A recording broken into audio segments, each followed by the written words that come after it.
Imagine a world where giants roamed freely, a time when thunderous footsteps echoed through ancient forests. The late Jurassic was such a place, an era of unparalleled biodiversity and ecological complexity. From towering sauropods to fearsome theropods, these majestic creatures dominated the Earth. But what was the world like back then?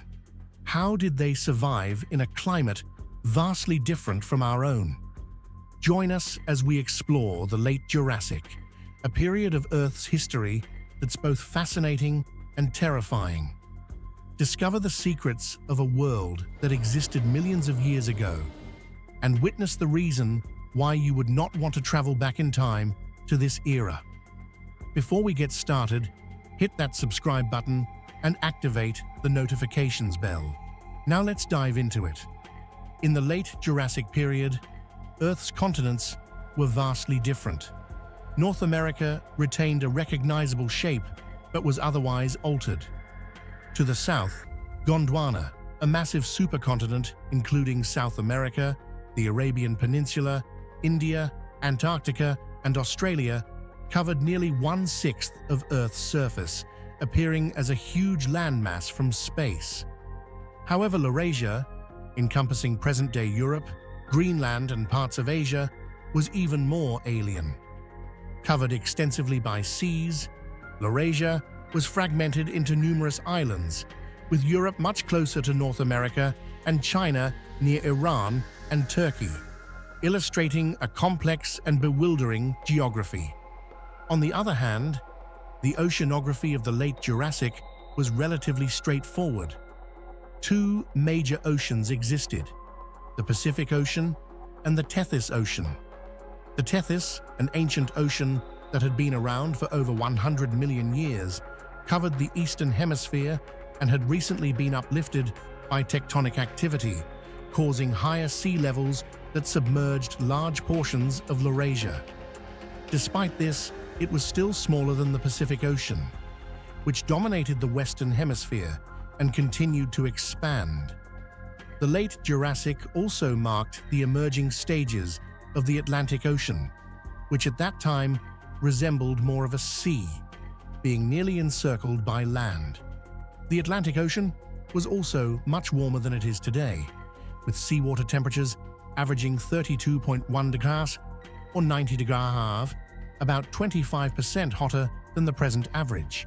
Even the deepest parts of the Pacific were considerably warmer, with temperatures around 17 degrees C or 63 degrees C, similar to tap water.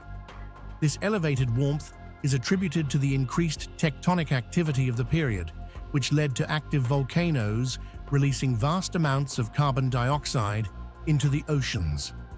Paleontologists have identified some extinct volcanoes from 150 million years ago, including the Tamu Massif, Earth's largest known volcano. Located 1,600 km or 990 miles east of Japan, it covers more seafloor than California and is nearly twice as tall as Mount St. Helens. During its active phase, Tamu Massif contributed to ocean acidification and atmospheric warming, resulting in a significantly warmer Earth. At this time, the Jurassic was likely at its hottest, with average temperatures of around 20 degrees C or 68 degrees, about 15% warmer than today. The planet experienced extreme climates, with dry biomes like deserts and savannas in the northern and southern hemispheres, while the equator boasted lush tropical forests. The polar regions were surprisingly temperate, similar to modern Central Europe, and free from ice sheets or glaciers.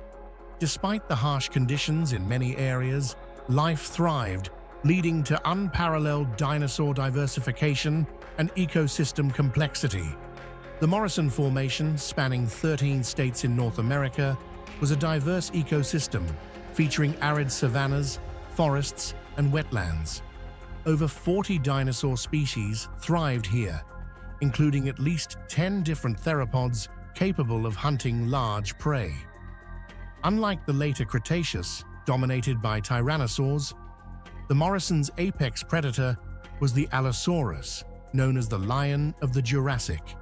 With razor-sharp teeth and a slashing bite, Allosaurus, which may have hunted in packs, made up 75% of the carnivore remains. Adults averaged 1.7 tons and 8.5 meters or 28 feet in length. However, the largest terrestrial predator of the time was Saurophaganax, weighing up to 5 tons, nearly 4 adult giraffes, and closely related to Allosaurus, but with different vertebrae and size.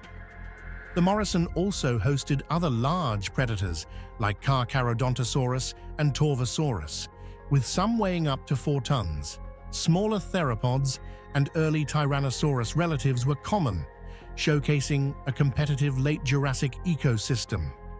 In an ecosystem ruled by colossal dinosaurs, smaller carnivores like Carcharodontosaurus survived by carving out unique ecological niches rather than competing directly with the giants.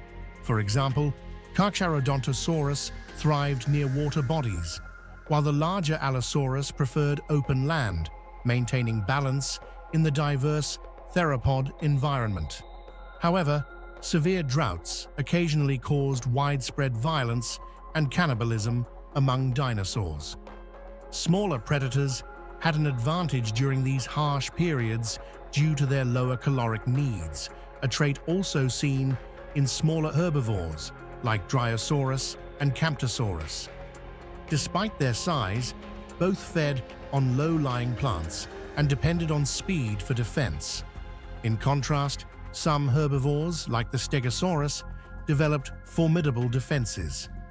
Reaching 9 meters or 30 feet and weighing 5.5 tons, Stegosaurus had a tail with bony spikes capable of injuring predators. New armored dinosaurs, such as Maimura, also appeared, though many showed signs of theropod attacks. The Morrison Formation was a peak period for sauropods, with Camarasaurus being the most common, alongside other giants like Brachiosaurus and Apatosaurus. Despite its rich prehistoric life, the Morrison Formation wasn't uniquely exceptional. Similar ecosystems existed worldwide, with comparable dinosaurs. For instance, escaping Allosaurus, Carcharodontosaurus, or Torvosaurus to Europe would still encounter similar theropods. Gondwana featured impressive sauropods like Brachiosaurus, Barosaurus, and Camarasaurus, alongside distinct local species. In Africa, Giraffatitan mirrored Brachiosaurus's role, and Kentrosaurus was related to Stegosaurus. Europe, with its sauropods like ocean titans and stegosaurs like Curus, also introduced the Carcharodontosauridae family, characterized by high neural spines and narrow skulls, including the early Vetrapsaurus. In China, the Yangchuanosaurus rivaled large predators like Torvosaurus, belonging to the Metricanthosauria lineage.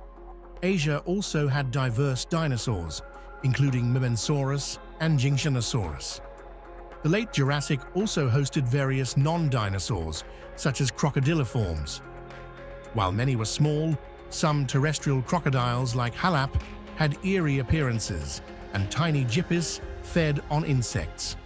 By the late Jurassic period, small mammal ancestors had been around for over 100 million years and were adapted to a variety of lifestyles.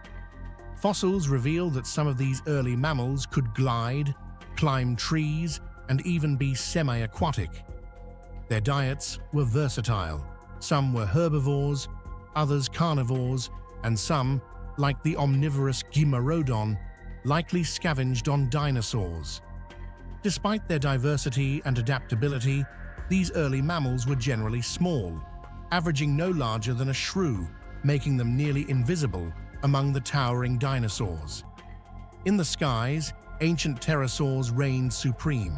Although not gigantic, their presence was unmistakable.